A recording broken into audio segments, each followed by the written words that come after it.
क्या यह संभव है कि एक कटा हुआ सिर महाभारत का पूरा युद्ध देख सके और सदियों बाद वही सिर धरती से निकलकर एक मंदिर का आधार बन जाए? राजस्थान के एक छोटे से गांव खाटू में छुपा यही रहस्य हर साल करोड़ों श्रद्धालुओं को अपनी ओर खींच लाता है। आखिर ऐसा क्या है इस मंदिर में जहां लोग किसी पूर्ण मूर्ति के नहीं बल्कि केवल एक शीश के आगे नतमस्तक होते हैं? यहाँ का पवित्र श्याम कुंड, जिसके जल के रंग बदलने और रोगों के ठीक होने की कथाएं प्रचलित हैं, क्या वास्तव में कोई गहरा रहस्य अपने भीतर समेटे हुए हैं या ये सब केवल आस्था का विषय है? भक्तों का विश्वास है कि खाटू श्याम बाबा उन लोगों का सहारा बनते हैं जो जीवन से हार चुके होते हैं। किसी को नौकरी मिलती है, किसी को संतान सुख, तो कोई मृत्यु के मुख से लौट आता है। इतिहासकारों के पास इन घटनाओं का स्पष्ट उत्तर नहीं है और विज्ञान भी यहाँ मौन हो जाता है। यही कारण है कि ये कथा केवल दंत कथा नहीं लगती, बल्कि कलयुग के देवता की शक्ति का संकेत देती है। ये कहानी किसी साधारण देवता की नहीं, बल्कि बर्बरीक घटोत्कच के पुत्र की है, जिसे स्वयं श्री कृष्ण ने कलयुग में श्याम रूप में पूजे जाने का वरदान दिया था। हर वर्ष फाल्गुन मास में लगभग 1 करोड़ से अधिक श्रद्धालु खाटू श्याम के दरबार में हाजिरी लगाते हैं। मान्यता है कि केवल यहां आने मात्र से ही अधूरी मनोकामनाएं पूर्ण हो जाती हैं। मंदिर के भीतर का वातावरण अत्यंत विलक्षण बताया जाता है। केवल शीश की मूर्ति होते हुए भी उसमें ऐसी ऊर्जा अनुभव की जाती है कि कई लोग घंटों ध्यान में लीन रहते हैं। कुछ भक्त दिव्य प्रकाश देखने की बात करते हैं, तो कुछ अपने शरीर में कंपन का अनुभव बताते हैं। ये सब केवल श्रद्धा है या किसी विज्ञान से परे शक्ति का प्रभाव, इसका उत्तर आज तक कोई नहीं दे पाया। अगर आपको रहस्य, इतिहास और भक्ति का ऐसा संगम पसंद है तो अभी सब्सक्राइब कर लीजिए, क्योंकि ऐसी कथाएं हर जगह नहीं मिलती। साल 2022 की बात है। जयपुर का एक युवा इंजीनियर अजय, उसे गंभीर लिवर की बीमारी हुई। डॉक्टरों ने कहा ट्रांसप्लांट के बिना सिर्फ कुछ महीने बचे हैं। परिवार टूट चुका था, माँ बाप रो रो कर थक चुके थे। तभी अजय की मां ने संकल्प लिया, हे श्याम बाबा, अगर मेरा बेटा बच गया तो हर फाल्गुन में निशान यात्रा करूंगी और सेवा करूंगी। वे अकेली खाटू धाम पहुंची, रात भर जागरण किया, निशान चढ़ाया और आंसू बहाते हुए प्रार्थना की। अगले हफ्ते रिपोर्ट्स आई, लिवर में कमाल का सुधार। डॉक्टर भी चकित रह गए। आज अजय पूरी तरह स्वस्थ है और हर साल परिवार के साथ खाटू में सेवा करता है। ऐसी कहानियां हजारों हैं जहां विज्ञान की सीमा खत्म होती है और आस्था शुरू होती है। जब राजस्थान की गर्म रेत पर सूरज की किरणें पड़ती हैं, तो लगता है जैसे इतिहास का कोई सुनहरा पन्ना खुल गया हो। हर कण में कोई ना कोई कथा बसी है। अब चलिए उस समय में जब महाभारत का युद्ध होने वाला था। घटोत्कच के पुत्र बर्बरीक बचपन से ही महान योद्धा थे। उन्होंने भगवान शिव की कठोर तपस्या की। भगवान शिव ने उन्हें 3 अचूक बाण दिए जो किसी भी लक्ष्य को भेद सकते थे। पहला बाण सभी लक्ष्यों को चिह्नित करता, दूसरा बाण उन्हें बचाता जो चिह्नित नहीं होते, और तीसरा बाण सभी चिह्नितों को नष्ट कर देता। इन बाणों की शक्ति इतनी थी कि बर्बरीक एक पल में पूरी सेना को खत्म कर सकता था। महाभारत युद्ध से ठीक पहले की बात है। कुरुक्षेत्र का मैदान तैयार था, जहां कौरव और पांडव आमने सामने थे। बर्बरीक, जो अब एक परिपक्व योद्धा बन चुका था, युद्ध में भाग लेने के लिए निकला, लेकिन उसका इरादा चौंकाने वाला था। बर्बरीक ने अपनी मां से वचन दिया था कि वह हारने वाली सेना की ओर से युद्ध करेगा। ये सुनकर भगवान श्री कृष्ण चिंतित हुए, क्योंकि अगर बर्बरीक युद्ध में शामिल होता तो पूरा युद्ध कुछ ही पलों में खत्म हो जाता। श्री कृष्ण जानते थे कि बर्बरीक की शक्ति से धर्म की स्थापना का उद्देश्य भंग हो सकता था। तो श्री कृष्ण ने एक चाल चली। वे ब्राह्मण का वेश धरकर बर्बरीक के पास पहुंचे और उसकी परीक्षा ली। कृष्ण ने पूछा, तुम इतने शक्तिशाली हो तो बताओ इस युद्ध को जीतने के लिए कितने बाण चाहिए? बर्बरीक ने कहा, मात्र 1 बाण से मैं पूरी शत्रु सेना को नष्ट कर सकता हूं। श्री कृष्ण ने चुनौती दी कि एक पीपल के पेड़ के सभी पत्तों को 1 बाण से भेद कर दिखाओ। बर्बरीक ने बाण चलाया, लेकिन कृष्ण ने एक पत्ता अपने पैर के नीचे छिपा लिया।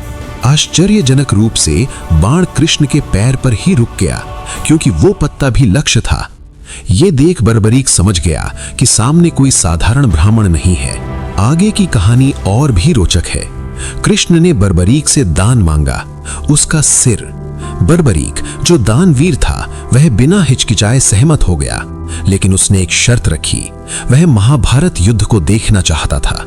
श्री कृष्ण ने वचन दिया और बर्बरीक का सिर काटकर एक ऊंची पहाड़ी पर रख दिया। वहां से बर्बरीक का सिर पूरा युद्ध देखता रहा। युद्ध समाप्त होने पर जब विजयी पांडवों ने पूछा कि युद्ध का सबसे बड़ा योद्धा कौन था, तो बर्बरीक के सिर ने कहा, मैंने केवल कृष्ण को ही देखा जो चक्र चलाते हुए सब कुछ नियंत्रित कर रहे थे। ये उत्तर श्री कृष्ण की दिव्यता को प्रमाणित करता है, लेकिन यहाँ एक गुप्त सत्य छिपा है।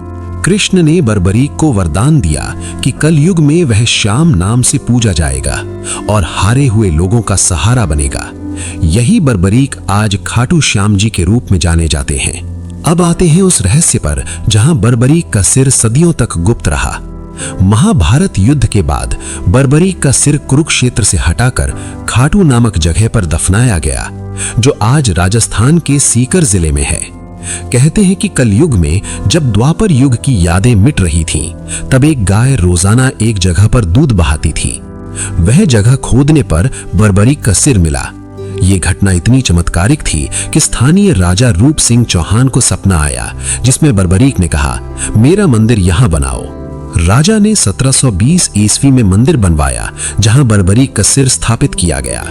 लेकिन ध्यान दें, मंदिर में मूर्ति नहीं बल्कि शीश, सिर की पूजा होती है, जो संगमरमर से ढका है। ये दुनिया के उन दुर्लभ मंदिरों में से एक है जहां देवता का केवल सिर पूजा जाता है। खाटू श्याम जी के मंदिर का वास्तु भी एक रहस्य है। मंदिर शेखावटी शैली में बना है, जिसमें सोने और चांदी के दरवाजे हैं। मुख्य द्वार पर श्याम बाग है, जहां भक्त फूल चढ़ाते हैं। लेकिन सबसे बड़ा रहस्य है श्याम कुंड। ये कुंड मंदिर के पास है, जहां का पानी चमत्कारिक माना जाता है। भक्त मानते हैं कि इस कुंड में स्नान करने से चर्म रोग ठीक हो जाते हैं। एक रोचक तथ्य, कुंड का पानी कभी सूखता नहीं और कभी-कभी उसका रंग बदल जाता है, नीले से हरा या लाल। वैज्ञानिक इसे भूगर्भीय कारण बताते हैं, लेकिन भक्त इसे श्याम बाबा का चमत्कार मानते हैं।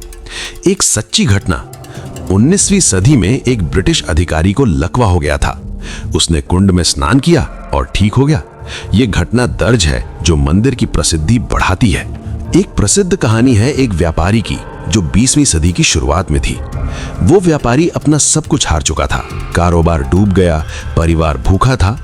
हताश होकर वो खाटू श्याम मंदिर आया और बाबा से प्रार्थना की कि हारे का सहारा मुझे बचा लो। रात में उसे एक सपना आया कि एक जगह खोदो। अगले दिन उसने वैसा किया और सोने के सिक्कों का खजाना मिला। ये घटना स्थानीय इतिहास में दर्ज है और आज भी भक्त इसे दोहराते हैं। एक और चमत्कार, सन 1980 के दशक में एक युवक को कैंसर हो गया था। डॉक्टरों ने जवाब दे दिया। उसकी मां ने खाटू श्याम की मनौती मानी और बेटे को मंदिर ले गई। कुंड में स्नान के बाद जांच में कैंसर गायब था। यह घटना मेडिकल रिकॉर्ड्स में है, जो विज्ञान को चुनौती देती है। ये चमत्कार सिर्फ कहानियां मात्र नहीं है, बल्कि लाखों भक्तों के वास्तविक अनुभव है। गांव खाटू में सबसे खास रिवाज है निशान चढ़ाना। लाल पीले झंडे, लाखों भक्त कहते हैं निशान चढ़ाया और चमत्कार हो गया। नौकरी लगी, संतान हुई, बीमारी गई। क्या ये सिर्फ कपड़े हैं या फिर श्याम बाबा का आशीर्वाद? आज खाटू श्याम के भक्त सिर्फ भारत में नहीं, अमेरिका, कनाडा, ऑस्ट्रेलिया, दुबई, हर जगह से लोग आते हैं। कोई भाषा नहीं, कोई जाति नहीं, बस शुद्ध दिल और नाम श्याम। भक्त बताते हैं कि जैसे ही खाटू की सीमा में प्रवेश करते हैं, कुछ अलग महसूस होता है। मन शांत हो जाता है, सारी चिंताएं गायब। लेकिन क्या यह चमत्कार सिर्फ संयोग है? नहीं, क्योंकि खाटू श्याम जी को कलयुग के देवता कहा जाता है, जो कृष्ण का अवतार है। कृष्ण ने खुद वचन दिया था कि कलयुग में बर्बरीक श्याम रूप में पूजा जाएगा। आज मंदिर में लाखों भक्त आते हैं, खासकर फाल्गुन मेला में, जब 10 लाख से ज्यादा लोग जुटते हैं। एक रहस्यपूर्ण तथ्य, मंदिर में चढ़ावा कभी गिना नहीं जाता, क्योंकि बाबा खुद हिसाब रखते हैं। एक बार एक कर्मचारी ने चोरी की कोशिश की तो वो अंधा हो गया। बाद में माफी मांगने पर दृष्टि लौटी। ये घटना मंदिर के रिकॉर्ड में है। क्या बर्बरीक वास्तव में महाभारत में उल्लेखित है? कुछ विद्वान कहते हैं कि मूल महाभारत में बर्बरीक का नाम नहीं है, ये लोक कथाओं से आया है। लेकिन व्यास महाभारत की कुछ प्रतियों और पुराणों में इसका जिक्र है। ये बहस आज भी जारी है, लेकिन भक्तों के लिए यह सत्य है क्योंकि चमत्कार वास्तविक है। चलते चलते खाटू श्याम जी का संदेश है, हार मत मानो क्योंकि हारे का सहारा है। ये कहानियां खत्म नहीं होती, ये जारी है। हर भक्त की जिंदगी में एक नया अध्याय जुड़ता है। क्या आप भी कभी खाटू श्याम जी के दर्शन करने गए हैं? क्या आपके साथ कोई चमत्कार हुआ है? कमेंट में जरूर बताएं। सब्सक्राइब नहीं किया तो अगली रहस्यमयी कथा मिस हो जाएगी। जय श्री श्याम।